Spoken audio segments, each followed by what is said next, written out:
Истрагата против екс-генералниот секретар на владата Драги Рашковски е пред обвинение. Заврши вештачењето на доказите, следува распит на осомничените. Нормално, според законот, тие може да дадат своја одбрана, може да се бранат и со молчење. Паралелно тече нова предистражна постапка, во која се проверува дали имало манипулации со софтверот за полагање државни испити. Се што има побарано обвинителството, све им е доставено до обвинителството.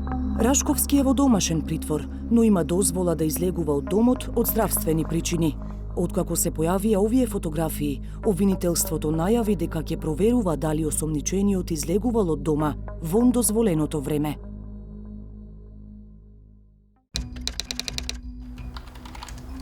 Пред повеќе од 6 месеци, 360 степени ја објави првата од серијата истражувачки истории, во која обелоденивме дека екс-генералниот секретар на владата Драги Рашковски купил софтвер за автоматско казнување за сообраќајни прекршоци од 81.000 евра.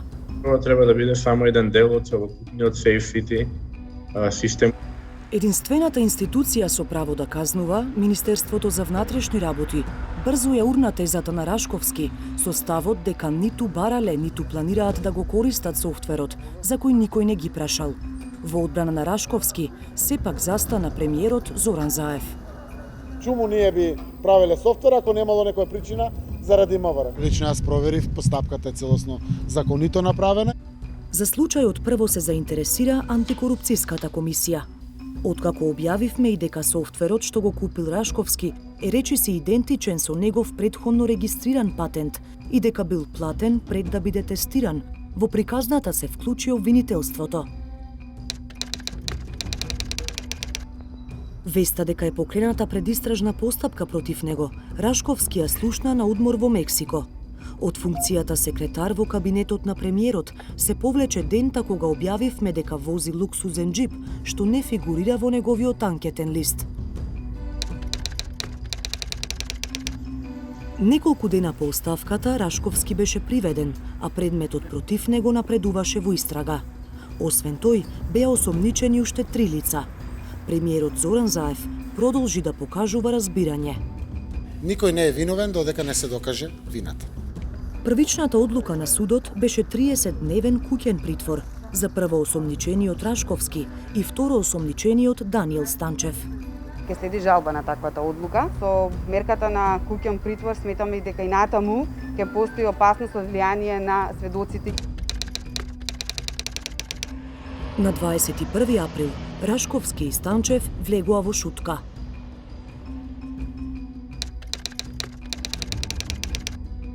Од шутка Рашковски ја слушна веста дека против него е отворена втора истрага за други набавки и склучување авторски договори. Работиме, собираме документација и сослушуваме сведоци за набавка на уште еден софтвер. По месец и половина затворски притвор и 2 истраги против него, апелацискиот суд во Скопје го пушти Рашковски во куќен притвор.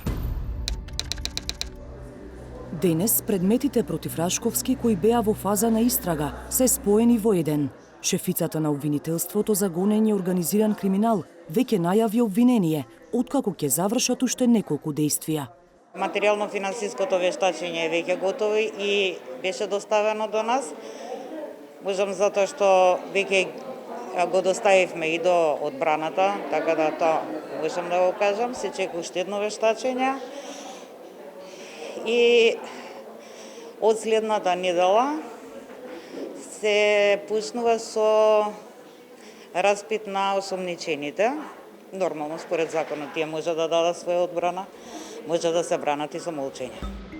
Дополнително, обвинителството отворило уште една постапка, предистрага за сомнежите за манипулации со софтверот за полагање државни испити. И тој тендер го склучи Драги Рашковски како генерален секретар, и тоа со фирмата која е под истрага за софтверот за сообраќајни прекршоци, Инвока. Со тој систем, своите испити електронски ги спроведуваа 13 институции, меѓу кои Академијата за судии и јавни обвинители. Знам дека се вршеа одредени вештачења во таа насока, но видете, не можам јас во детали да ги знам сите предмети. Така да, но бидејќи колешката при редовно реферирање на овој предмет нема споменато ништо во таа насока, веројатно дека и нема некои елементи за кои би можеле ние да постапуваме. Обвинителството во неколку наврати барало информации за истрагите од повеќе институции, меѓу кои и владата. Според сознанијата на 360 степени, некои предмети кои ги набавувал Рашковски во спорните тендери, а никогаш не ги искористил, се најдени во простории надвор од владата. Наследникот на Рашковски, актуелниот генерален секретар на владата Мухамед Зекири, ја потврди само соработката со обвинителството. Се изврши вореден попис, пописната комисија си ја заврши работата и за сето тоа за што беше заинтересирано обвинителството веќе има добиен одговор. Ние не сме дел од истрагата, ние технички помагаме за тоа што они се обраќаат официјално за тоа што им е потребно и ние сме флексибилни и им одговараме на време за се што се нивни потреби во однос на истрагата. Една од последиците од истрагите против Рашковски е заплената на компјутери кои се користеа за полагањето државни испити. Поради тоа, системот е се уште блокиран. Интервентно, владата нашла нова фирма за да се спроведе испитот за прием на кандидати во Академијата за судии и јавни обвинители. Останатите ќе го чекаат неодамна распишаниот тендер за таа намена. Зошто се чекаше толку долго од моментот на заплената на компјутерите?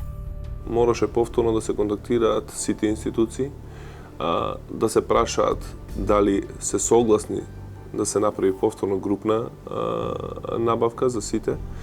И од сите институции кои што беа вклучени во групната набавка претходно, сега се само две, не се дел од истата.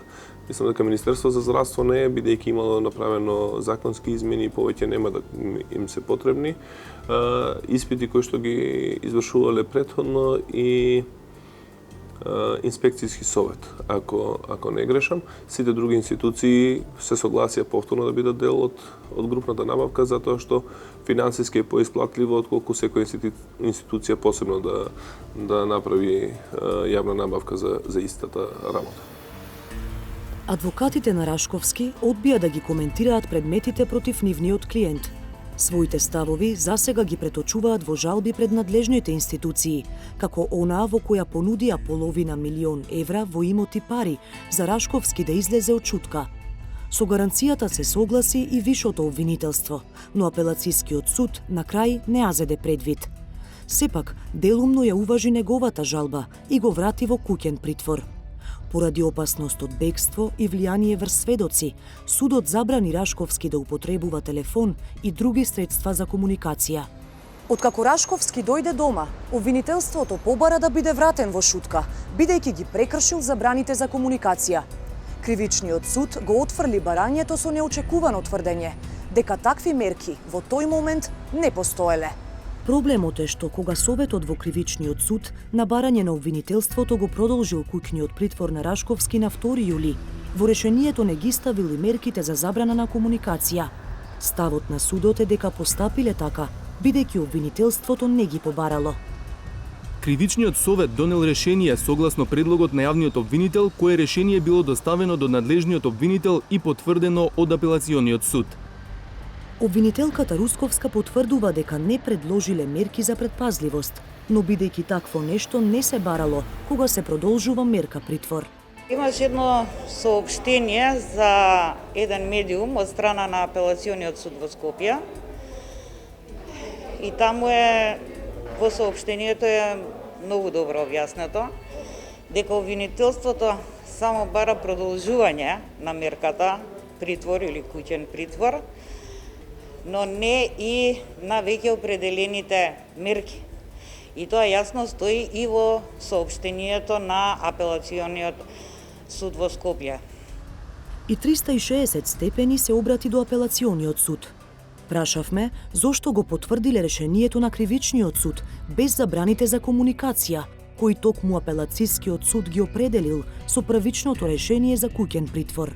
Одговорија дека на спорното решение од Кривичниот суд се жалел само Рашковски, па немале основа да донесат решение со нови елементи на негова штета. Во конкретниот случај не била изјавена жалба од страна на основното јавно обвинителство за гонење на организиран криминал и корупција, па согласно одредбата член 428 од ЗКП, апелациониот суд Скопје немал законска можност на штета на осомничениот да го приначи решението, на начин што дополнително би определил мерки на предпазливост, кои претходно биле определени со решението од 4.6.2021 година. Во моментов Рашковски повторно има мерка за забрана за комуникација. Како забраната привремено исчезна, останува нејасно. Со тоа останува неодговорено дали и колкава штета нанел Рашковски на истрагата, додека можеше слободно да комуницира, па и со осомничените и сведоците во предметот. Минатата недела пак во јавноста излегоа фотографии од Рашковски, како се шета додека е во куќен притвор. Објаснувањето е дека основниот суд му дозволил во одреден период од денот да користи здравствени услуги, но обвинителството побарало лицето кое го уловило Рашковски да го достави телефонот кај нив, за да се види дали шета во дозволеното време.